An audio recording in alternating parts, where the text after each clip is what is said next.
Pemirsa, kita akan kembali lanjutkan dialog dengan pakar hukum pidana Pak Kudri Sitompul. Selamat sore Pak Kudri, Anda masih bergabung bersama kami di Breaking News. Terima kasih Pak Kudri.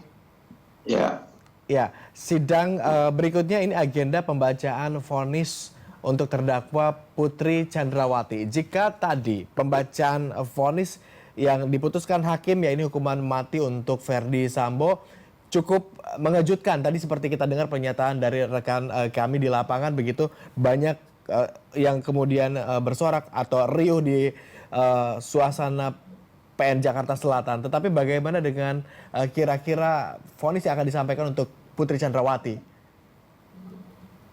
Apakah akan tidak jauh-jauh juga dari tuntutan JPU atau justru akan ada putusan yang lebih tinggi atau lebih rendah? Dari kacamata Anda seperti apa, Pak Kudri? iya, kalau kita lihat perasaan keyakinan hakim itu terhadap putusan Verdi Sambo, bukan tidak mungkin putusan untuk Putri itu akan lebih berat, ya kan, dari tuntutan itu. Ya, itu bisa jadi. Nah, jadi kembali lagi tadi sedikit menyangkut soal pembelaan yang diajukan oleh penasihat hukum.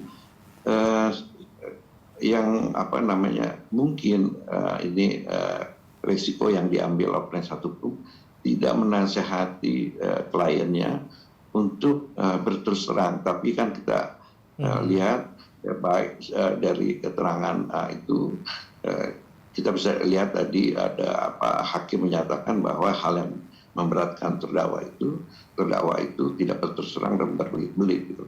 Nah, jadi tapi penasihat hukum yang saya katakan itu justru mengambil sikap ya menyatakan ya itu yang kita lihat itu ya dia tidak berterus terang dan mengambil suatu pendapat bahwa itu pasti menurut teori Sambo itu tidak terbukti melakukan Pembunuhan berencana bersama-sama, ya kan, ya, bahwa Verdi Sambo itu sudah melakukan secara fisik diakui oleh secara penasihat hukum, tetapi tindakan Verdi Sambo itu merupakan akibat ya dari ini itu. Ya, jadi itu yang digunakan itu beresiko. Kecuali kalau penasihat hukumnya melakukan nasihat supaya. Nah, kenapa ini saya hubungkan dengan Putri itu. Baik. Putri itu juga mungkin juga akan hal yang memberatkan dia itu nanti karena dia tidak berterus terang dan keterangannya itu tidak tidak masuk akal dalam. Jadi walaupun ya katakanlah kan semua orang yang tahu kejadian itu kan yang adalah antara korban dan pelakunya gitu loh, ya kan, ya, antara korban.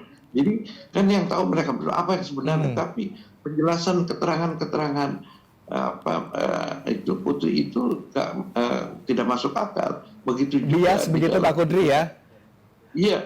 Kalau Pak Kudri, kalau misalnya kita melihat ini majelis hakim juga menjatuhkan vonis mati kepada Verdi Sambo, pertimbangannya adalah antara lain karena tidak ada fakta yang mendukung bahwa Brigadir Yosua ini melecehkan Putri Chandrawati.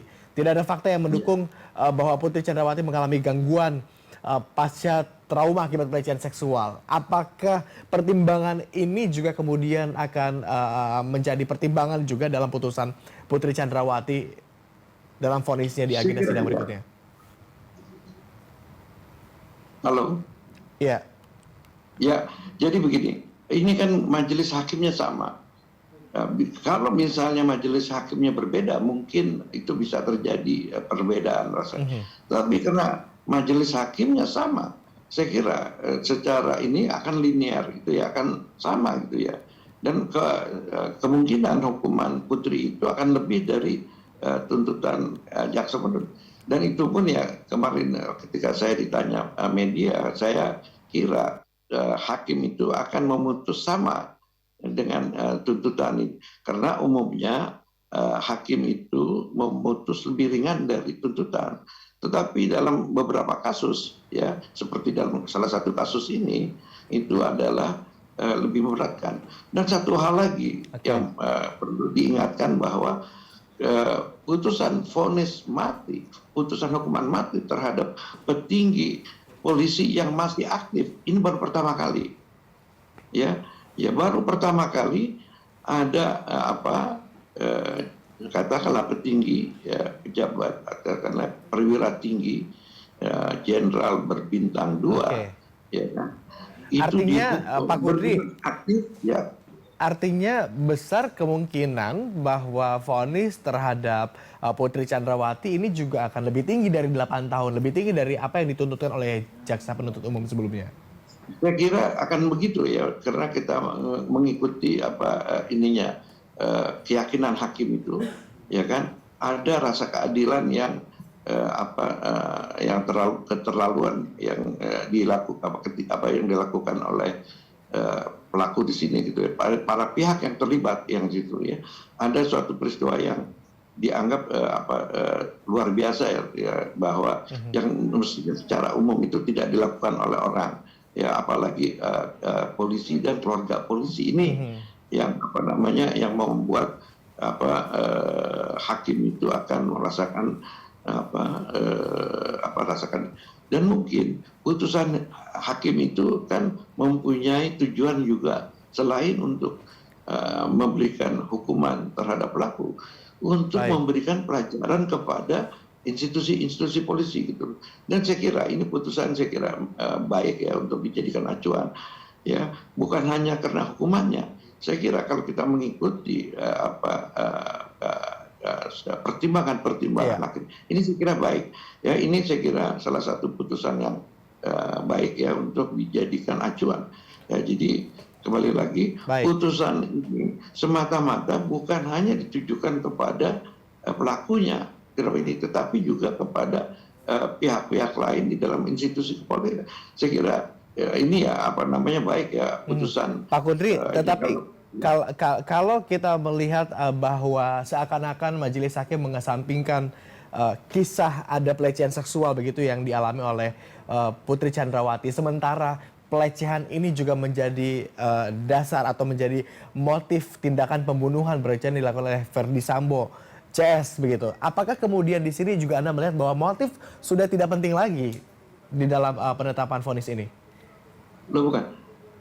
Motif itu kan sebenarnya untuk memberikan background kepada atau latar belakang kepada hakim untuk menjatuhkan hukumannya, ya kan? Semua secara kriminologis bahwa setiap kejahatan itu pasti ada sebabnya, ada motifnya, tidak ada. Cuman motifnya ini seberapa jauh ya itu akan memberatkan atau meringankan. Itu semua kejahatan tidak mungkin tidak ada, paling tidak karena kelalaian ya. Nah itu jadi saya kira karena yang motifnya itu yang menurut hakim itu bukan motif yang sesungguhnya, tetapi motif yang dibuat-buat ini, kecuali nanti ada bukti yang sangat signifikan, ada bukti yang sangat signifikan yang membuktikan memang ada ini.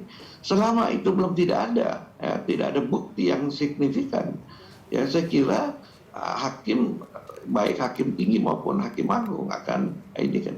Dan saya kira buat hakim yang hakim banding di pengadilan tinggi maupun hakim kasasi di Mahkamah Agung atau PK, ini akan sulit untuk mengindikan fakta-fakta, ya kan? Apalagi misalnya hakim kasasi Mahkamah Agung itu ada kasasi itu adalah peradilan hukum, juris, bukan judek faksi.